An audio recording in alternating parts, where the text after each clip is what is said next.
Hana mến chào cô bác, anh chị và các bạn. Hôm nay Hana chia sẻ với cô bác, anh chị và các bạn món bánh quen thuộc, đó là bánh ít nhân dừa.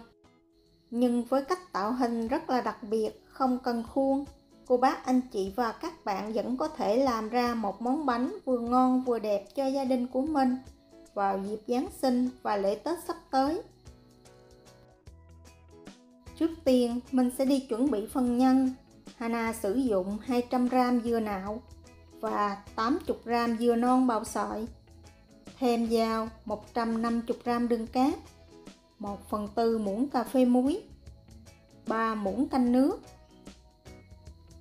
Mình sẽ bắt lên bếp, xào ở lửa vừa và nhỏ cho tới khi đường tan và dừa rút hết nước.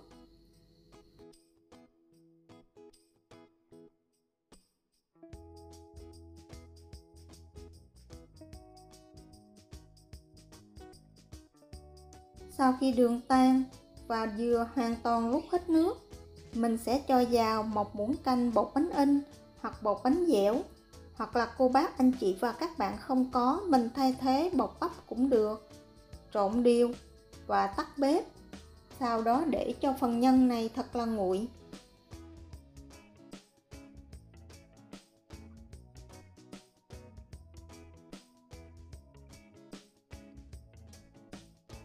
Tiếp theo mình sẽ đi chuẩn bị phần bột. Bột nếp Hana sử dụng 350g. Cô bác, anh chị và các bạn có thể sử dụng bất cứ loại bột nếp nào mình có. Thêm vào 1/3 muỗng cà phê muối, mình sẽ rây cho bột mịn. Bột gạo thì Hana sử dụng 25g. 4 muỗng canh dầu ăn,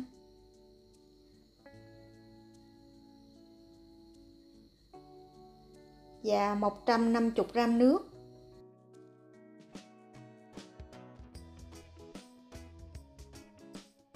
Khuấy đều hỗn hợp bột gạo, sau đó bắt lên bếp ở lửa vừa và nhỏ và khuấy cho tới khi hỗn hợp sệt lại thì mình tắt bếp. Cho hết phần hỗn hợp này vào bột nếp. Sau khi mình trộn cho bột bớt nóng thì mình sẽ dùng tay để chà phần hỗn hợp bột này cho thật là hòa quyện với nhau. Và thêm từ từ vào 160g nước nóng. Vì phần này tạo hình nên Hana sử dụng nước nóng để cho bột được mềm dẻo, dễ tạo hình, không bị nứt. Nhồi cho tới khi hỗn hợp thật là dẻo mịn. Cô bác, anh chị và các bạn nhớ canh lại lượng nước cho vào, vì tùy theo độ hút ẩm của bột. Chỉ cần bột dẻo và không bị nứt là đạt. Mình sẽ đậy kín bột lại và để 15 phút cho bột nở. Trong thời gian chờ bột nở, phần nhân cũng đã nguội thì mình thêm vào 30g đậu phộng rang, 1/2 muỗng canh mè rang trộn đều và chia nhân ra khoảng 20g trên một viên. Công thức này mình sẽ làm khoảng 20 cái bánh. Bột sau khi nghỉ 15 phút, bột bây giờ rất mềm và dẻo thì mình sẽ đi chuẩn bị pha màu. Để pha màu bột bánh, Hana sử dụng màu treo, không sử dụng màu nước, vì màu nước ảnh hưởng tới độ nhão của bột. Cô bác, anh chị và các bạn mình nhớ pha màu lọt một xíu thì khi hấp xong thành phẩm bánh sẽ đẹp hơn. Màu hồng thì Hana sử dụng 150g bột. Màu cam và màu vàng Hana sử dụng 120g. Màu xanh lá thì mình sẽ dùng 20g. Cô bác, anh chị và các bạn nhớ đậy bột lại để tránh bị khô. Hôm nay mình sẽ làm 5 kiểu bánh khác nhau. Kiểu thứ nhất, Hana sử dụng 18g bột màu vàng và 18g bột màu trắng. Trước khi tạo hình, cô bác, anh chị và các bạn nhớ nhồi sơ bột lại để bột được mềm dẻo.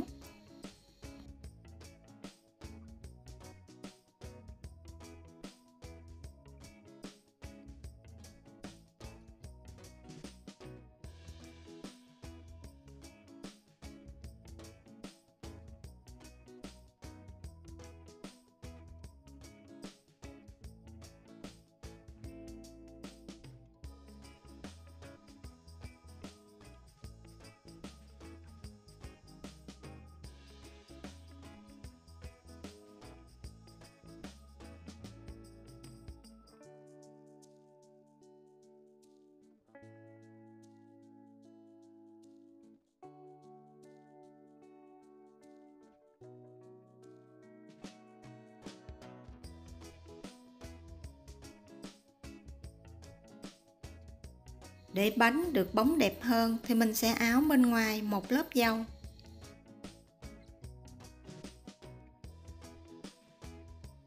Sau đó mình sẽ dùng một cái que nhọn và chia đều bột ra thành 5 cánh bằng nhau.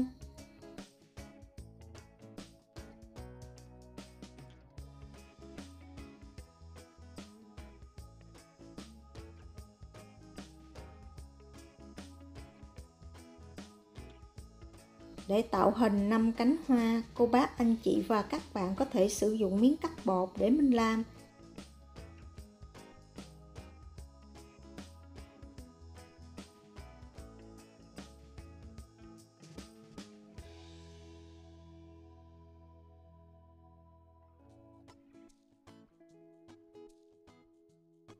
Sau đó mình có thể dùng sống dao hoặc là cây thước dày hơn để mình chỉnh sửa lại cho đẹp.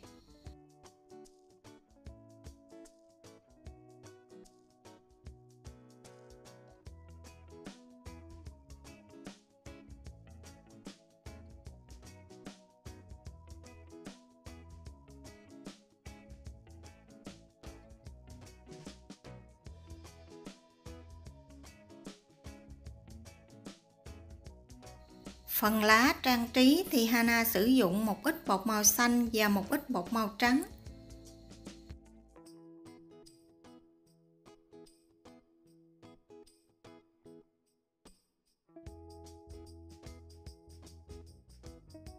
Cô bác, anh chị và các bạn nhớ thoa một lớp nước trước khi dán bông và lá để không bị rớt.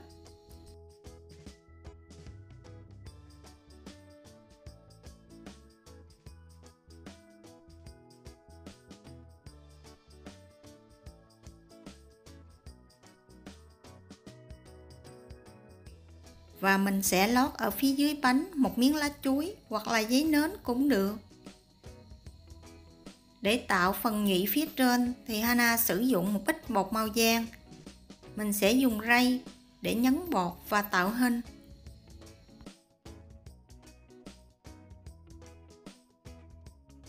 Ở mẫu bánh thứ hai, Hana sử dụng 26g bột màu cam và 10g bột màu vàng. Mình sẽ lăn dài từng khối bột, sau đó trộn lẫn hai loại bột với nhau để tạo màu loang.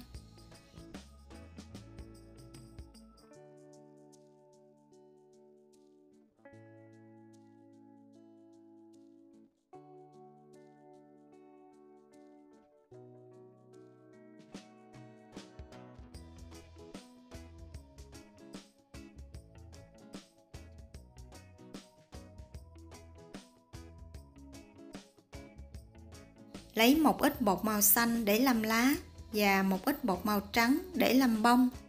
Phần hoa nếu cô bác, anh chị và các bạn không có khuôn để tạo hình, mình có thể dùng tay.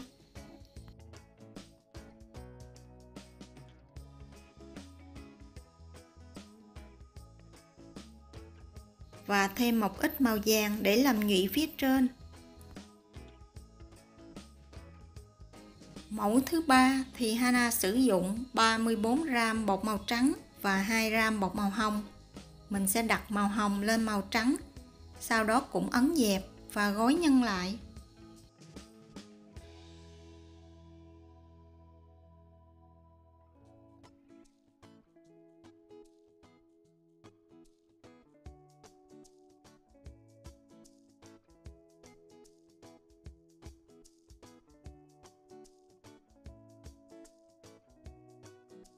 Mẫu này mình cũng chia thành 5 cánh, nhưng mà cách trang trí trên mặt thì mình sẽ khác xíu.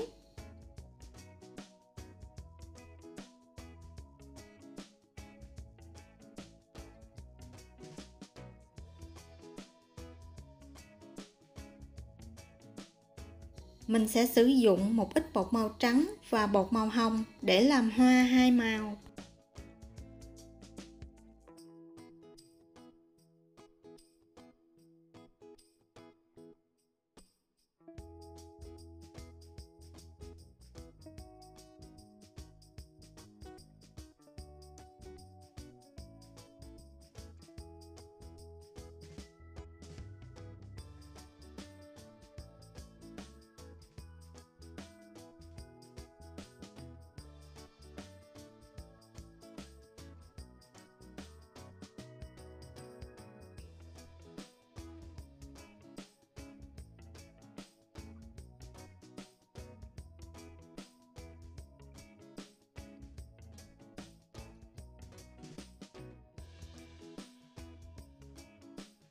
Mẫu số 4 thì Hana sử dụng 34 gram bột màu hồng và 2 gram bột màu trắng.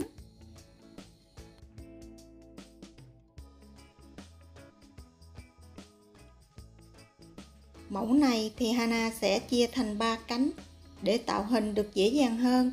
Cô bác, anh chị và các bạn có thể sử dụng một cái hộp vuông hoặc hộp chữ nhật để mình lấy góc nhọn.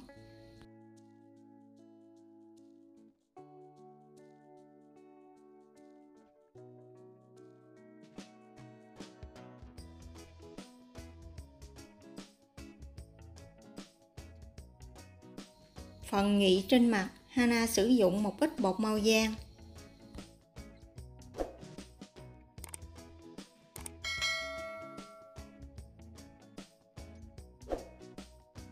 Mẫu số 5 cũng là mẫu cuối cùng, mình sẽ dùng luôn 4 màu. Hana dùng 30 gram bột màu trắng, 2 gram bột màu vàng, 2 gram bột màu cam và 2 gram bột màu hồng.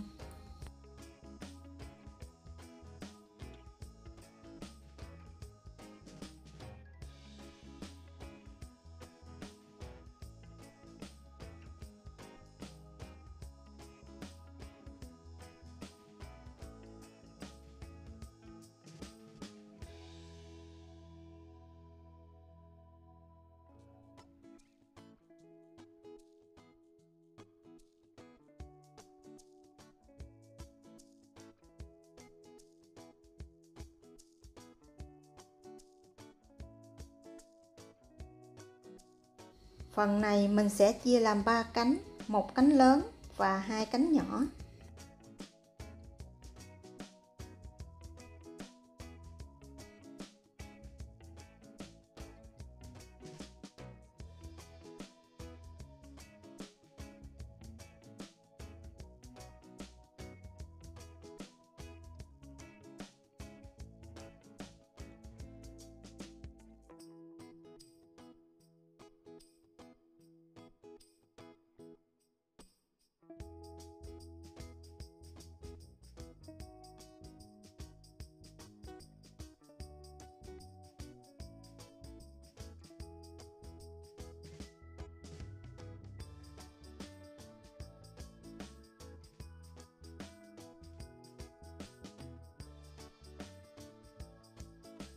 Phần bột và phần bánh trong khi tạo hình, cô bác, anh chị và các bạn nhớ đặt vào hộp kín để tránh bị gió làm khô bột. Trong lúc tạo hình bánh, mình bắt sẵn một nồi nước sôi. Sau khi nước sôi thì cho bánh lên sửng hấp 10 phút. Trong thời gian 10 phút, cô bác, anh chị và các bạn nhớ dỡ nắp ra, xả hơi khoảng 2-3 lần. Mình làm như vậy thì phần bánh của mình không bị biến dạng. Sau 10 phút thì mình sẽ tắt bếp. Và đây là thành phẩm bánh của Hana vừa làm xong. Màu sắc và hình dáng rất là bắt mắt. Với cách làm này, cô bác, anh chị và các bạn sẽ làm cho bữa tiệc trong gia đình của mình thêm phần sinh động. Nếu bánh chưa ăn thì mình sẽ đậy kín lại để tránh gió vào làm khô mặt bánh. Phần bột bánh rất là mềm dẻo. Phần nhân dừa có độ ngọt vừa phải, vừa ngon vừa béo. Hy vọng cô bác, anh chị và các bạn sẽ thích những gì Hana chia sẻ. Nếu thích, nhớ đăng ký ủng hộ kênh của Hana nhé. Hana cảm ơn. Hana kính chúc cô bác, anh chị và các bạn nhiều sức khỏe, nhiều niềm vui và nhiều thành công trong cuộc sống. Hana xin chào tạm biệt và hẹn gặp lại vào thứ 6.